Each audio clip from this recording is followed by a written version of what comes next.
Pada Perang Dunia Kedua, menghancurkan sebuah kapal selam Jerman. Senjata dan teknologi apa yang diperlukan? Bagi Inggris pada saat itu, yang paling mereka takuti, tidak lain adalah U-boot Jerman. Meskipun dalam hal batu bara, Inggris dapat memenuhi kebutuhannya sendiri. Tetapi untuk makanan, biji logam, dan minyak, harus bergantung pada impor. 500.000 ton bahan yang dibutuhkan Inggris setiap tahun. Harus mengandalkan 3,000 kapal dagang laut, yang diangkut dari seluruh dunia. Dari sudut pandang Jerman, selama mereka dapat memutus jalur transportasi laut Inggris, orang Inggris akan segera menyerah karena kekurangan bahan. Menurut perhitungan Donitz, jika angkatan bersenjata Jerman memiliki 300 U-boot, mereka dapat selalu menjaga kekuatan 50 kapal selam.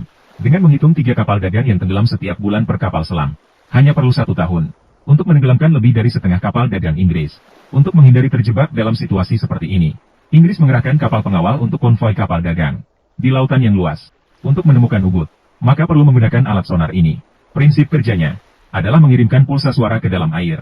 Ketika pulsa suara mengenai target, dengan menghitung interval waktu antara pulsa yang dipancarkan dan gema yang diterima, jarak waktu di antara, dan mencatat sonar sudut relatif terhadap arah kapal itu sendiri, maka dapat menentukan arah target dan jarak ke pihak sendiri. Sebenarnya pada masa Perang Dunia Kedua, mesin di kapal pengawal Inggris sudah dapat secara otomatis melakukan perhitungan ini dan menampilkan data pada layar fluoresen. Setelah mengetahui lokasi U-boot, kapal pengawal akan segera tiba di atas lokasi U-boot, melepaskan bom laut dalam dari buritan kapal ke bawah. Prinsip kerja senjata bom laut dalam ini adalah memanfaatkan konduksi air laut, gelombang tekanan hidrolik yang dihasilkan dari ledakan, untuk menghancurkan dan mengusir U-boot. Jika bom laut dalam meledak dekat U-boot, setelah lambung kapal selam pecah, air laut akan masuk dengan tekanan besar, terus-menerus mengalir ke dalam kapal. U-boot yang selamat setelah diserang, mengetahui bahwa diri mereka telah ditemukan oleh musuh, biasanya juga akan menghentikan serangan terhadap konvoi. Namun ada sebagian kecil kapten yang berani, akan memilih untuk melanjutkan pengejaran. Di sini harus disebutkan sebuah celah. Peralatan sonar awal masih belum sempurna. Itu tidak dapat berfungsi pada jarak dekat. Oleh karena itu, dalam jarak lebih dari 180 meter di sekitar kapal pengawal, merupakan zona buta deteksi. Beberapa kapten U-boot menemukan celah ini, akan membuat U-boot bersembunyi di tidak jauh di depan kapal pengawal. Untuk menutupi celah ini, Inggris pada akhir tahun 1941 kembali mengembangkan mortir Hedgehog. Mortir Hedgehog adalah alat peluncur bom berisi 24 peluru. Dapat mengarah ke zona buta deteksi sonar. Meluncurkan 24 peluru mortir Hedgehog sekaligus. Peluru Hedgehog menggunakan detonator pemicu.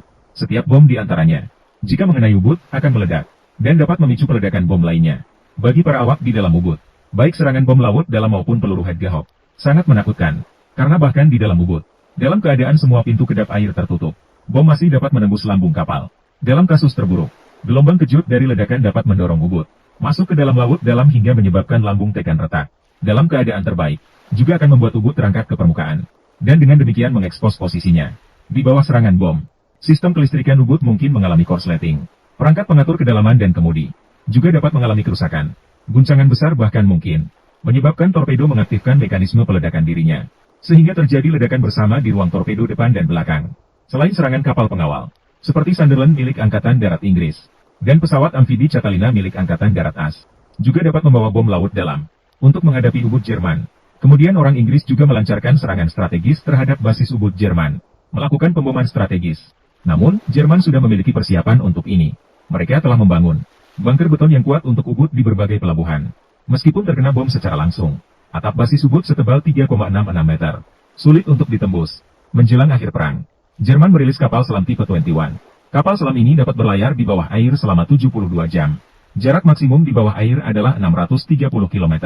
Kedalaman maksimum juga mencapai 280 meter. Jauh melampaui kapal selam negara manapun pada saat itu.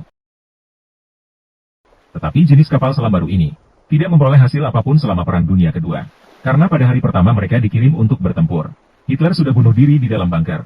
4 hari setelah itu, Donitz mengumumkan akhir dari pasukan U-boot terhadap operasi militer sekutu di front barat. Dalam perjalanan pulang, sebuah kapal selam tipe 21 bernomor U-2511 juga diam-diam menyusup ke dalam angkatan laut kerajaan Inggris, di tengah kelompok kapal penjelajah Suffolk. Namun Inggris tidak menyadari keberadaannya. Setelah Perang Dunia Kedua, Inggris, Amerika Serikat, dan Uni Soviet semua mendapatkan kapal selam tipe 21 Jerman secara utuh.